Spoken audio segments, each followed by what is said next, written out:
बड़ी बातें अब आईडीएफ ने भी कह दी है, बेंजामिन नेतन्याहू ने भी कह दिया, आर्मी चीफ ने भी कह दिया। उन्होंने क्लियर कर दिया है कि उनका प्लान ऑफ एक्शन क्या रहने वाला है, किस तरह से वो जवाब देने को तैयार हैं, वो खुलकर बता रहे हैं, अपनी बात रख रहे हैं। आपको बताते हैं, ये चेतावनी ईरान को सुन लेनी चाहिए, क्योंकि बेंजामिन नेतन्याहू तो ये कह रहे हैं कि ईरान ने अपनी बर्बादी को न्योता दे दिया है। जी हाँ, छोड़ने वाले को हम छोड़ेंगे नहीं, ये पहले भी कह चुके हैं, फिर से दोहरा रहे नेतन्याहू।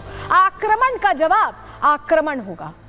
हमलाकार ईरान ने बड़ी गलती की है। ये कौन कह रहा है? योव गैलेंट, जो रक्षा मंत्री हैं वहां पर, वो कह रहे हैं कि अब ईरान रहेगा या इजराइल, यानी साफ कर देंगे, मैप से साफ कर देंगे, नक्शे से साफ कर देंगे, कह रहे हैं। कमांड और कंट्रोल हमारा होगा, समय तय करके हमला होगा। देखिए हर्जी हलेवी क्या कह रहे हैं, जो आईडीएफ चीफ हैं, इजराइल डिफेंस फोर्स के चीफ, कह रहे हैं कि दुश्मन की चुनौती हम स्वीकार रहे हैं, वक्त पर हम महाप्रहार करेंगे, समय तय करेंगे और उस हिसाब से अटैक करेंगे और ईरान को अब कीमत चुकानी पड़ेगी। ये बिल्कुल क्लियर कर दिया है यहाँ पर हर्जी हलेवी ने भी, जो आईडीएफ चीफ हैं। वहीं आपको बताएं, वहीं इस बीच एक बड़ी खबर आ रही है जहां आपको बताएं कि ईरानी हमले में जो नुकसान हुआ है उसको लेकर आईडीएफ की तरफ से बड़ी जानकारी दे दी गई है। बड़ी खबर आपके सामने रख रहे हैं। ईरानी हमले में नुकसान के दावे पर आईडीएफ ने अब आधिकारिक तौर पर बयान दिया, क्योंकि ईरान बड़े बड़े दावे कर रहा था। हमने आपको बताया, कह रहा है कि 20 से 30 F-35 विमानों को हमने पूरी तरह से ध्वस्त कर दिया है,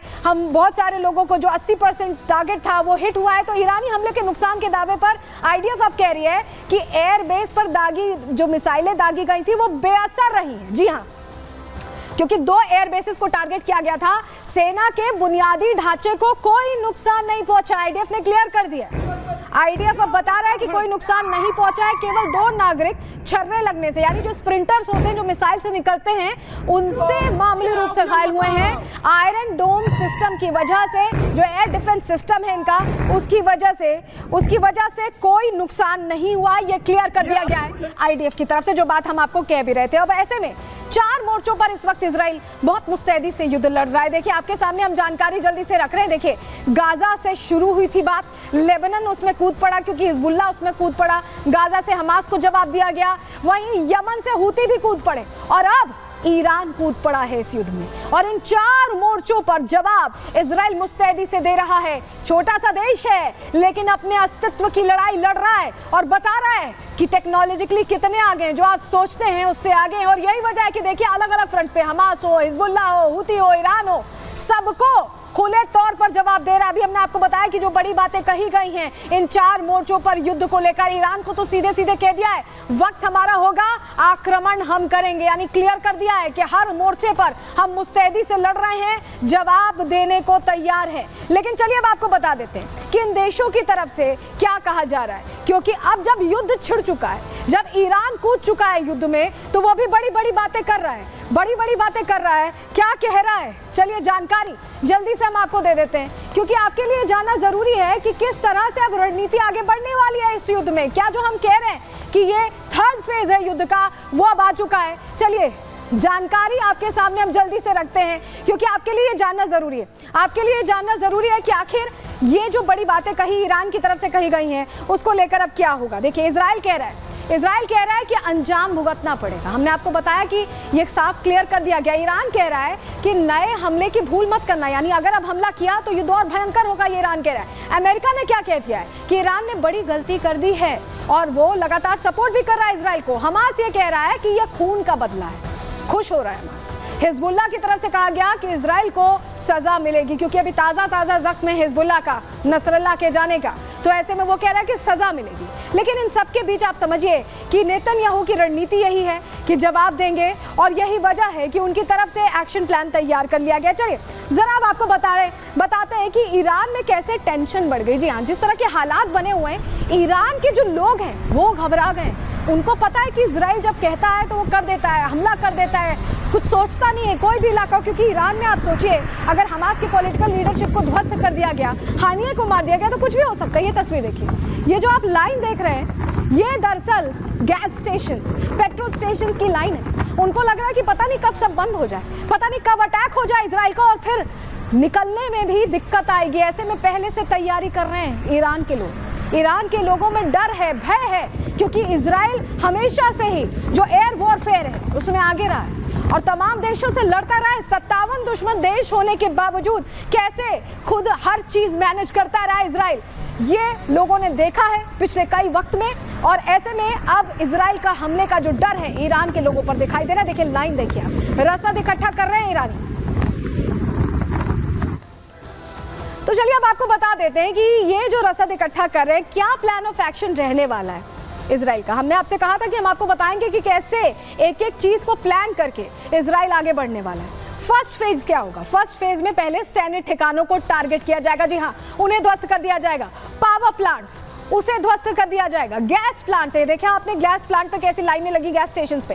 एयर डिफेंस सिस्टम को भी खत्म करने की तैयारी पहले इजराइल कर रहा है। ये सब कुछ एयरबेस को फर्स्ट फेज में ही पूरी तरह से खत्म किया जाएगा। सेकंड फेज की अब बात कर लेते हैं। सेकंड फेज में क्या होगा? ईरानी सत्ता के प्रमुखों को टारगेट करने वाला इजराइल। उसके लिए एक्शन प्लान तैयार किया गया है। सुरक्षा संगठन के प्रमुख को टारगेट करेगा, IRGC के चीफ को टारगेट करेगा।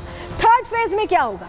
न्यूक्लियर साइट को टारगेट करेगा, यानी पूरी तरह से अंधेरे में ईरान कैसे हो जाए, इसको लेकर सिलसिलेवार तरीके से फेज 1, फेज 2 और फेज 3 के जरिए प्लान ऑफ एक्शन बना लिया गया है। लेकिन चलिए अब आपको बताते हैं कि ये जब करना है, ये जब 3 फेजेस में डिवाइड करके ये एक्शन प्लान तैयार किया गया, तो उसमें एक एयरक्राफ्ट है, फाइटर एयरक्राफ्ट है, जिसकी बहुत ज्यादा इंपॉर्टेंट भूमिका रहने वाली है। तस्वीर देखिए, ये आप जो तस्वीर देख रहे हैं ये वही एयरक्राफ्ट है जिसकी इंपॉर्टेंट भूमिका रहने वाली ईवी एयरक्राफ्ट की तस्वीर आपको दिखा रहे हैं। जी हाँ, ईवी एयरक्राफ्ट जिसका इस्तेमाल करने की तैयारी है। और अब आप देखिए ये अपने आप में खास इसलिए है क्योंकि इसी एयरक्राफ्ट से ईरान पर जब बम्बार्डमेंट होगी तो इसी का इस्तेमाल किया जाएगा, क्योंकि इसमें देखिए सेंसर्स हैं, सेल्फ प्रोटेक्शन सेंसर्स हैं, यानी अगर ये किसी भी एरिया में एयर स्पेस में जाएगा तो इसे डिटेक्ट नहीं किया जा सकता है। ये वही ईवी एयरक्राफ्ट है जो सेंसर्स हैं वो इस तरह से डीएक्टिवेट कर देता है ये,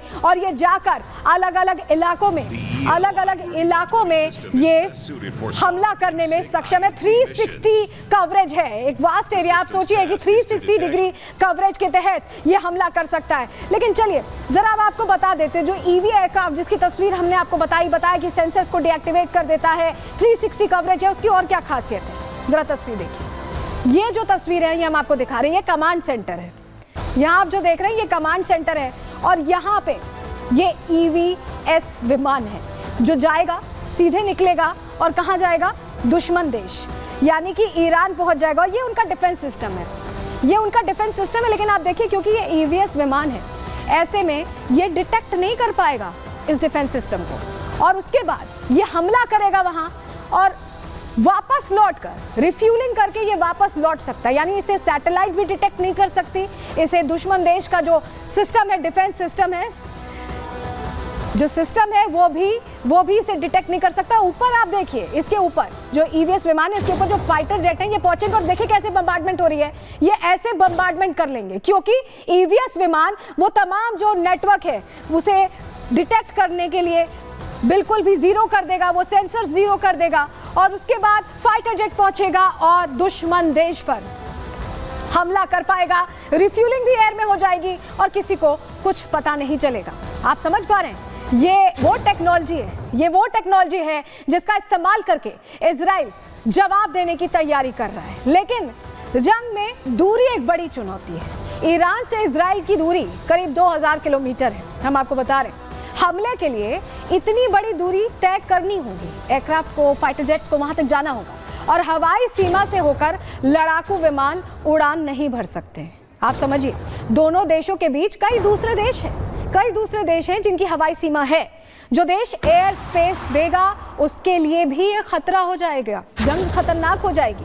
फाइटर जेट की रिफ्यूलिंग एक बड़ी चुनौती है ऐसे में, क्योंकि अगर आप सोचिए 2000 किलोमीटर जाना है, आना है, तो फाइटर जेट को रिफ्यूल तो करना ही पड़ेगा। इजराइल के पास लेकिन हर चुनौती का हल है। जी हाँ, इस एयर रिफ्यूलिंग का भी हल ढूंढ लिया है, क्योंकि दूरी तय करनी है। इजराइल प्लान ऑफ एक्शन के साथ चल रहा है, काउंटर अटैक की तैयारी कर रहा है। ऐसे में इसके लिए भी क्या एक्शन प्लान है, इसको लेकर अब आपके सामने जानकारी रखने जा रहे हैं, क्योंकि ये जो चुनौती है इससे भी पार पाने की तैयारी इजराइल की तरफ से बड़े स्तर पर की गई। चलिए तस्वीर देखिए, ये आप जो देख रहे हैं ये ईरान है, और इधर आप देखिए इजराइल है। विमान यहां से उड़ेगा और यहां पहुंच जाएगा। यहां पहुंच के देखिए अटैक कर रहा है, लेकिन जब वो लौटेगा तो उसे रिफ्यूलिंग की जरूरत होगी, क्योंकि काफी एरिया तय कर चुका है। और ऐसे में जॉर्डन के आसपास रिफ्यूलिंग पॉइंट होगा जहां पर ये रिफ्यूलिंग होगी, क्योंकि जॉर्डन एक तरह से अमेरिका के हाँ में हाँ मिलाने वाला देश है। और ऐसे में ऐसा लग रहा है कि जॉर्डन ही रिफ्यूलिंग पॉइंट होगा और उसका जो एयर स्पेस है वो इस्तेमाल कर पाएगा इजराइल, और इस तरह से इस रणनीति के साथ यह हमला होगा। ये बहुत बड़ी जानकारी हम आपके सामने रख रहे हैं, क्योंकि ये एक्शन प्लान तैयार किया गया है। 2100 किलोमीटर की ये जो दूरी है वो तय करके पहले अटैक होगा और उसके बाद जो रिफ्यूलिंग पॉइंट है वहां पर रिफ्यूलिंग की जाएगी। ये जो दूसरी चुनौती थी उसे भी पार पाने की तैयारी इजराइल ने की है। और ये जानकारी हम आपके सामने इसलिए भी रख रहे हैं क्योंकि आप समझ पाए कि ज्योग्राफिकली मुश्किल जरूर है इजराइल के लिए, लेकिन नामुमकिन नहीं है। इजराइल ने इसके लिए काउंटर एक्शन प्लान कैसे तैयार किया है ये हम आपको दिखा रहे हैं।